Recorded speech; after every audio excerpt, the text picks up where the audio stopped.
As a cloud of dust engulfed lower Manhattan and people ran for their lives, America's first responders were there, many of them New York City firefighters. In all, 121 engine companies, 62 ladder companies, and 27 fire officers were called to the scene that day. 343 firefighters wouldn't make it out alive. They have the ultimate courage, those guys in New York, knowing they're going in that building, knowing, I know they know in the back of their mind that this building is not going to last, it's going to collapse, something, and they just kept going. As the dust began to settle across New York City, a desire to help overcame a young firefighter working in Los Angeles. At first, Rick Camarena thought his role would be at Ground Zero, but later his real purpose came into focus.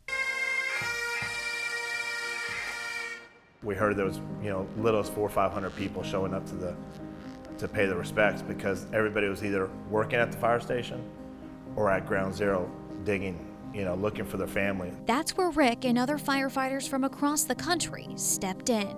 The word got out throughout the departments throughout the country and the world, and people were coming in on their own time, whether it was 2 days or 2 weeks, just going to funerals and showing support to the family and the loved ones. These are two captains from LA County and myself, and it was just heartbreaking to see a funeral for two people, Michael Boyle and David Arcee. 343 New York City firefighters were killed in the attacks, many with sons and daughters whose lives were forever transformed that September day.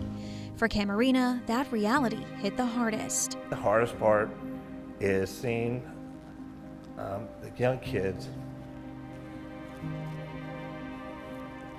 that were 2 or 3 years old that won't know who their father was, or their uncle, or their grandfather, and that was tough.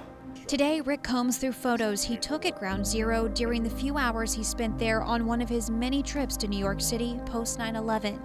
Always flags decorated throughout the city of New York.